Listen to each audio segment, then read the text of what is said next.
Field marshal Asim Munir ने कहा है कि पाकिस्तान में चीनी शहरियों और कंपनियों की सिक्योरिटी के लिए पाक फोर्सेस पुरअज़्म हैं। इलाकाई अमन और खुशहाली के मुश्तरका विजन के हुसूल के लिए चीन के साथ इंसदाद दहशतगर्दी में ताउन मजीद मजबूत बनाने के ख्वाहां हैं। बीजिंग में चीनी वज़ीर ख़ारजा वांग पी के साथ मुलाकात में उन्होंने पाकिस्तान की समाजी और माशी तरक्की के लिए चीन के देरीना किरदार और ताउन को सराहा। इस मौके पर चीनी वज़ीर ख़ारजा ने हर किस्म की दहशतगर्दी के खिलाफ पाकिस्तान की कोशिशों की हिमायत का इआदा किया। पाकिस्तान में चीनी मनसूबों, अमले और इदारों की सिक्योरिटी और सलामती यकीनी बनाने के लिए पाक फौज के किरदार पर मुकम्मल एतमाद का इजहार किया। जनरल आसिम मुनीर को फील्ड मार्शल के ओहदे पर तरक्की की मुबारकबाद देते हुए कहा कि पाक फौज कौमी खुद मुख्तारी की मुहाफिज और पाक चीन दोस्ती का एक मजबूत सुतून है। दोनों हमसाया मुल्कों को मजबूत स्ट्रेटेजिक पार्टनर्स करार देते हुए कहा कि पाकिस्तान हमेशा चीन के लिए एक सिफारती तरजीह रहा है। उन्होंने दोनों मुल्कों की स्ट्रेटेजिक पार्टनरशिप को आगे बढ़ाने में सिक्योरिटी फोर्सेस के किरदार पर मुकम्मल एतमाद का इजहार किया। दोनों मुल्कों की क़यादत के माबैन स्ट्रेटेजिक इत्तेफाक राय पर अमल दरामद, बाहमी ताउन मजीद गहरा करने और खित्ते में अमन और इस्तेहकाम के फ़रोग़ के लिए मिलकर काम करने के अज़्म का इआदा किया। इस मौके पर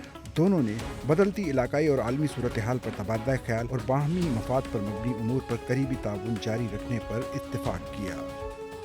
सच्चल न्यूज़ नेटवर्क की वीडियोज़ में खुश आमदेद। नाजरीन, वीडियो से मुताल्लिक अपनी कीमती राय का इजहार कमेंट बॉक्स में ज़रूर करें और चैनल को सब्सक्राइब करें।